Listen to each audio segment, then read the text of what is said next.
A client contacted me and said, Chef Nutribites, I need your services, and I delivered. So I made this party jollof rice for at least 60 guests, and I decided to video how I made it. So keep watching. This video might be lengthy, but it deserves every bit of your time. So watch till the end. To begin, I first heated the oil and fry some onions. What we are trying to do here is to make the stew base for the party jollof rice. So once the onions is a little bit translucent, you want to introduce your dry ingredients. Check the comment section. I'm going to list everything out in the comment section with almost the measurements. So continue frying this until the onions is translucent, and it shouldn't take you no less than 7 minutes to achieve this. Always fry your dry ingredients alongside your onions, okay? And the ingredients I used was curry powder, thyme, bay leaf, and some chicken seasonings, okay? So next, introduce your tomato paste. Once added, you want to start frying until tangy tastes are gone.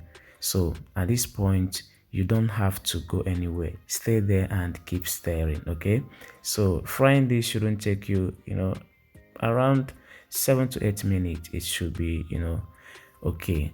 Once you test it and it begins to taste sweet, is one indication that the tomato has dried up, or if it begins to separate from each other like seen in the video, that is another sign. So next, add the fresh tomato base. If you want to see how I always make my fresh tomato and pepper mix base, let me know so I will deliver. I'm going to do the video and post it. Then next, I'm going to add some of the dry ingredients, okay, ranging from nutmeg, seasoning cube, ginger and garlic, a little bit of curry powder, thyme. In fact, check the comment section. While seasoning the stew, you want to do it lightly. Remember that we are still going to season our stock. So once added, cover it and let it fry on medium heat until oil begins to float at the top. You want to come back and stir with intervals so it doesn't get burnt. I did that off camera anyway. And if you always want me to be sharing my behind the scenes, let me know. So at this point, the stew base is ready, so I will take it off the heat. The next morning, I brought out the turkey which I already marinated. I have shared that video yesterday, so check it out. So add more onions and stir well to combine. If you want to introduce more ingredients, just do it a little bit later. So once you stir this, you want to cover it and allow it to simmer on its own juice for at least 15 to 20 minutes. 20 minutes later, this is at the right time to introduce the rest of the ingredients. We season this lightly because it was overnight marinating, so it doesn't get salty by the next morning. That means the seasoning in the protein wasn't enough. That was why I added. So I added that liquid thing. It is called spring onions. Blend it with water and introduce it. You will love the taste and aroma it gives to this. So stir this well to combine, and you want to start cooking your protein until it is done. First, I will allow it to cook for another 10 minutes before introducing the stock. So you see that it has rendered a lot of juices, which is good. So I added this blended pepper to give it a little bit of heat, not too much. Remember that our pepper mix contains pepper already, so always do this with carefulness.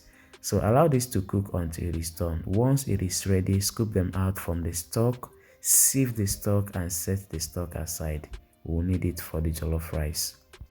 So moving on, heat up some oil and add some onions to flavor that oil and start frying the protein, okay?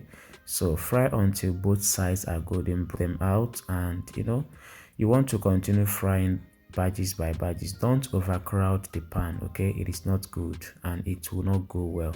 So fry in batches until everything has completed. Then let's introduce the stew which we fried yesterday, not today. I didn't do this in a day. So I did the stew base the evening, and early morning I started cooking. So pour the stew inside there and introduce your thoroughly washed rice. What I did with the washed rice is to soak it in hot water for 7 minutes and washed multiple times until the water becomes clean. Okay, that way you are not going to achieve a soggy rice. Don't parboil your rice, always soak it in hot water. So once added, you want to add batch by batch and start mixing everything to incorporate. The main reason why I prefer, mixing the rice with the stew first before introducing the stock is so that the stew will not settle at the bottom. Okay, you want it to mix well before introducing that stock. Otherwise, by the end of the day, the stew will settle at the bottom and all the ingredients will be settled there. So mix it well before you now introduce your stock. Now, the tip here is that the stock and the rice should be at the same level, or the rice should be slightly, above the stock, or the stock should be slightly above the rice. And you should have studied the rice and know some rice doesn't take much water to cook, while some does. But in any way, make sure that it is at the same level. Now, cook for the first 15 minutes on low medium heat. 15 minutes later, come back and give it a thorough stir so that all the grains can cook evenly. But one thing I noticed in the rice when I soaked it in hot water and washed it was that I noticed that the rice didn't dry well. Like, it's not a very good rice. But because I'm into this and I know how to deal with it, so I didn't let it, overshadow me. So cover with foil paper at this point to trap the steam in there to cook the rice for the rest cooking time. Okay, once the rice has done, oh, I forgot to mention that you have to set out some stew aside and add it towards the ending, which I did. Add some sliced onions, sliced tomato, and some margarine or butter, anyone. Cover it to melt for at least 5 minutes. Come back and give it that last stir. One tip though I forgot to mention is at that point you cook for first 15 minutes and come back. Please, that is the right time to taste and adjust with anything you want to adjust. Seasoning your jollof rice when it is done is not the best practice because the ingredients won't get into it. Thank you for watching. See you in my next one. Bye.